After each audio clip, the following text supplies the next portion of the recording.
Good morning, नमस्कार, सुप्रभात मेरे प्रिय साथियों। मैं आपका साथी mister Amit Rajasthan study YouTube channel पर सभी मेरे प्रिय साथियों का मैं हार्दिक स्वागत करता हूं।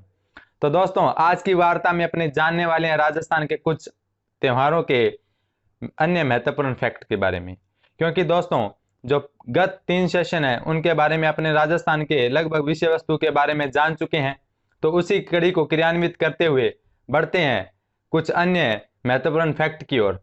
तो दोस्तों, आज का अपना प्रथम प्रश्न है, तो मेरे प्रिय साथियों, अपना प्रथम प्रश्न है, हिंदुओं का सबसे बड़ा त्योहार किस तिथि को मनाया जाता है? आपको बताना है कि हिंदुओं का जो सबसे बड़ा त्योहार है वो किस तिथि को मनाया जाता है। तो दोस्तों बताइएगा इसके आंसर कमेंट बॉक्स के माध्यम से।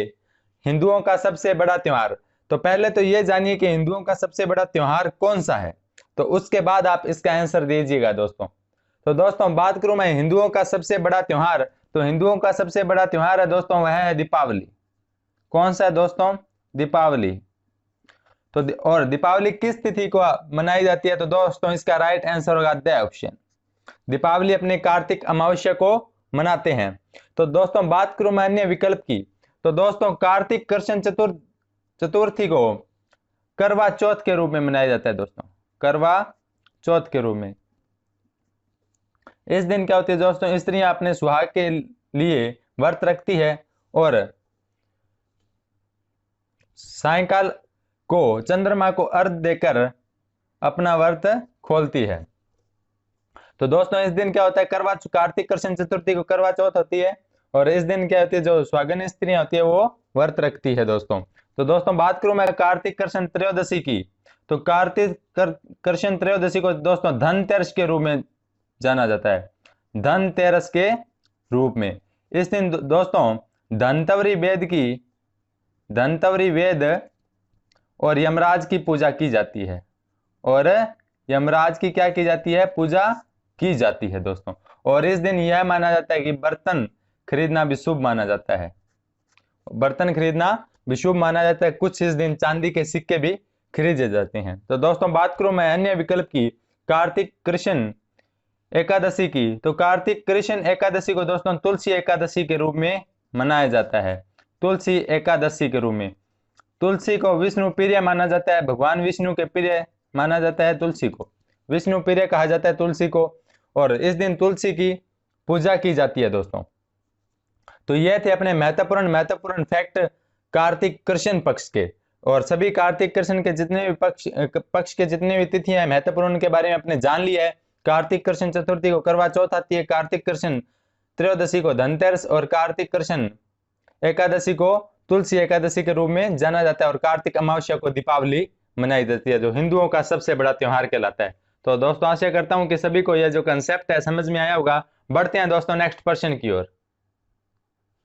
तो दोस्तों अपना नेक्स्ट प्रश्न है, गंगा स्नान व पुष्कर स्नान का विशेष महत्व किस तिथि को? आपको बताना है गंगा स्नान व पुष्कर स्नान कब किया जाता है, किस तिथि को किया जाता है? कार्तिक पूर्णिमा को किया जाता है, कार्तिक शुक्ल को एकम को किया जाता है, या कार्तिक शुक्ल द्वितीया को किया जाता है, या कार्तिक शुक्ल अष्टमी को किया जाता है? तो बताइएगा दोस्तों इसका राइट आंसर क्या होने वाला है।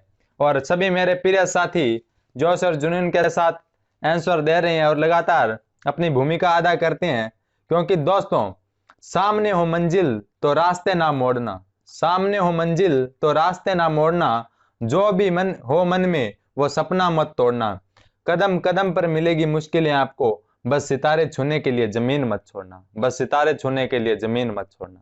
तो दोस्तों अपने को सितारे छूने हैं तो लगातार अध्ययन करते रहिए, अपना सेशन न छोड़िए, लगातार सेशन के साथ बने रहिए, क्योंकि अपना जो लगातार किया गया अध्ययन ही अपने को लक्ष्य की ओर पहुंचाने वाला है।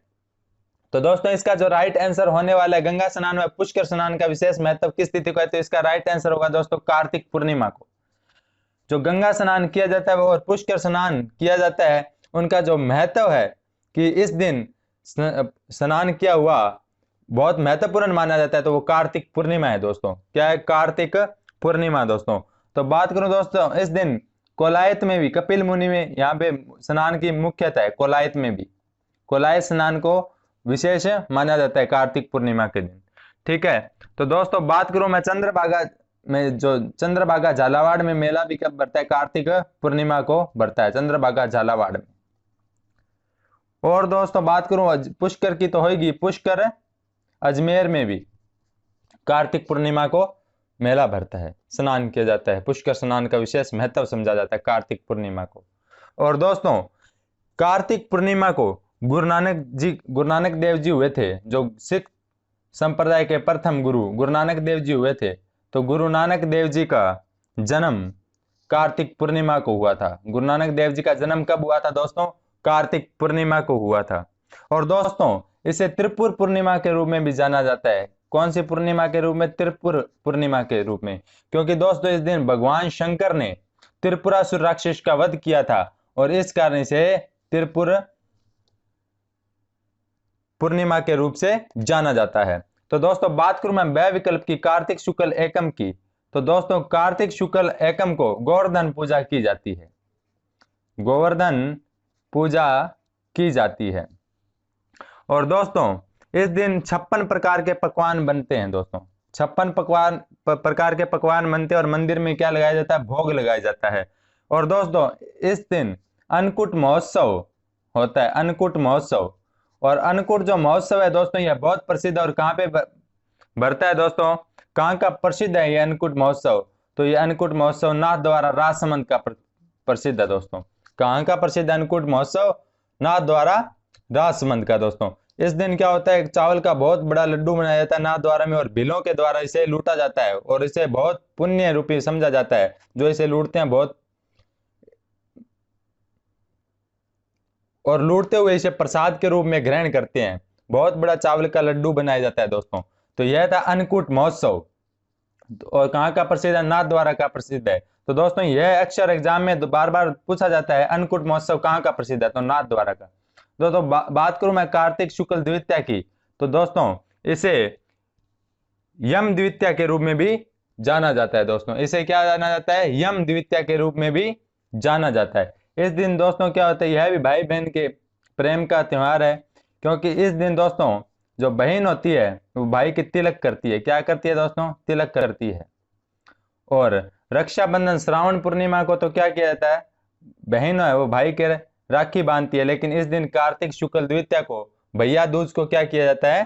तिलक किया जाता है। बात करूं कार्तिक शुक्ल अष्टमी की, तो दोस्तों इस दिन गोपाष्टमी आती है। क्या आती है इस दिन? गोपाष्टमी। तो इस प्रकार अपने जो कार्तिक महीने के महत्वपूर्ण सभी तिथियों को जान लिया, जो एग्जाम के माध्यम से अपने लिए बहुत महत्वपूर्ण है। आइए एक बार इन्हें रिकैप कर लेते हैं दोस्तों। जिस प्रकार कार्तिक कृष्ण पक्ष के अपने पूर्व के प्रश्न में अध्ययन कर चुके हैं। कार्तिक कृष्ण चतुर्थी को करवा चौथ, कार्तिक कृष्ण त्रयोदशी को धनतेरस, कार्तिक कृष्ण एकादशी को तुलसी एकादशी, कार्तिक अमावस्या को दीपावली। कार्तिक पूर्णिमा को कोलायत में स्नान किया जाता है, चंद्रभागा झालावाड़ में पशु मेला भरता है, पुष्कर में स्नान किया जाता है और गंगा स्नान महत्वपूर्ण माना जाता है। कार्तिक शुक्ल एकम को गोवर्धन पूजा की जाती है।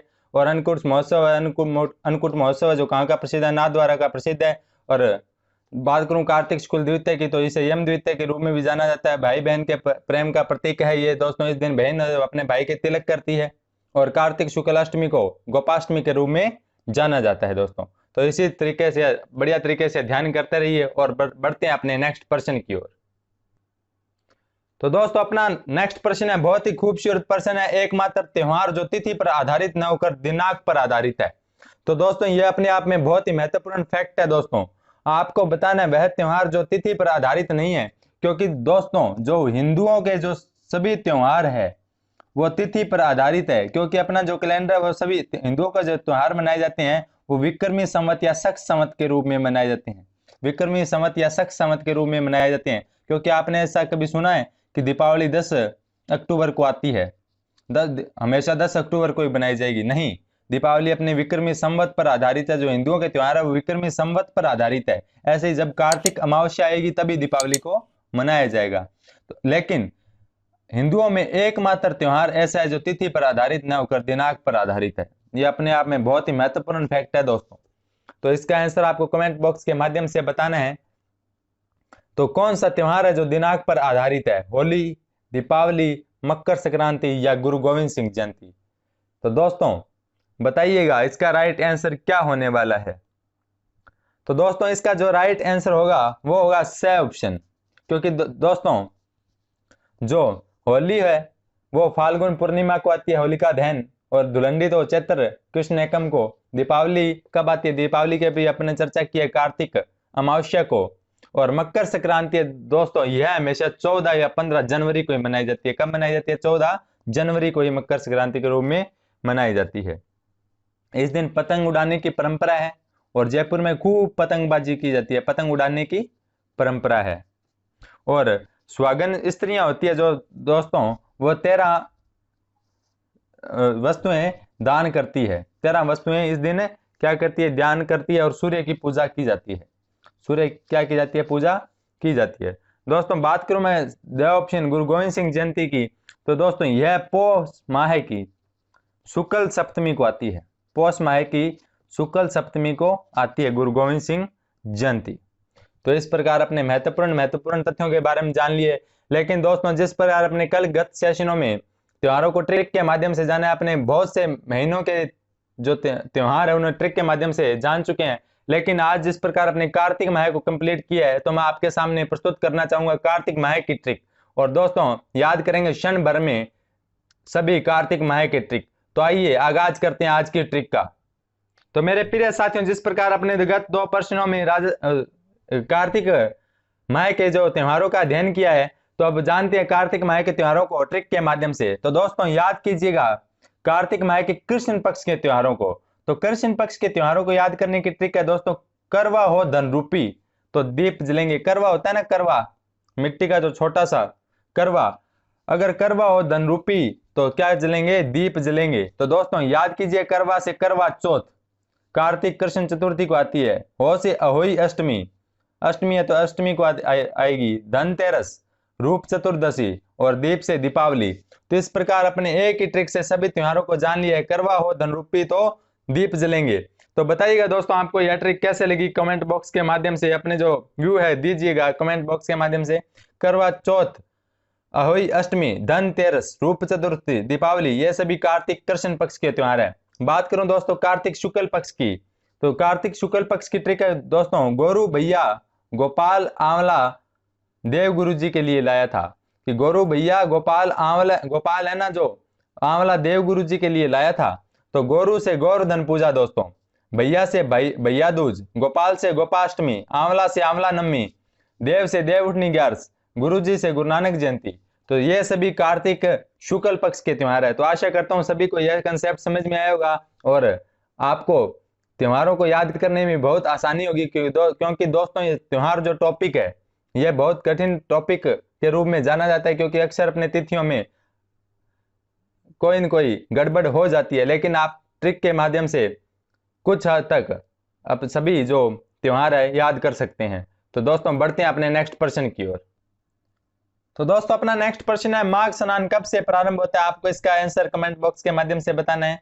माघ स्नान कब से प्रारंभ होता है? श्रावण पूर्णिमा से, फाल्गुन पूर्णिमा से या माघ पूर्णिमा से? तो कब से प्रारंभ होता है मेरे प्रिय साथियों, इसका राइट आंसर बताइएगा। तो दोस्तों जो इसका राइट आंसर है वो है स ऑप्शन, क्योंकि माघ स्नान है वो माघ पूर्णिमा से ही प्रारंभ होता है। माघ पूर्णिमा से ही प्रारंभ होता है। तो दोस्तों माघ पूर्णिमा को डूंगरपुर के नवाटपुरा गांव में बेणेश्वर मेला लगता है, जो अपने एग्जाम की दृष्टि से बहुत महत्वपूर्ण है। बेणेश्वर मेला लगता है दोस्तों। इसे बागड़ का पुष्कर कहा जाता है दोस्तों, बागड़ का पुष्कर कहा जाता है।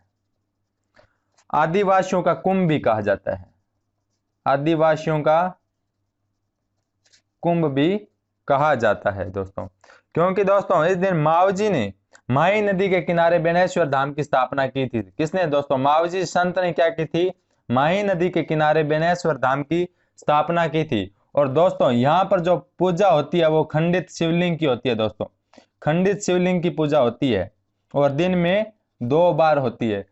तो दोस्तों यह थे अपने एग्जाम की दृष्टि से महत्वपूर्ण फैक्ट कि माघ पूर्णिमा को नवाटपुरा बेणेश्वर मेला लगता है, जिसे बागड़ का पुष्कर कहा जाता है, आदिवासियों का कुंभ कहा जाता है। यहाँ खंडित शिवलिंग की पूजा होती है और दिन में 2 बार होती है। संत मावजी ने बेणेश्वर धाम की स्थापना की थी।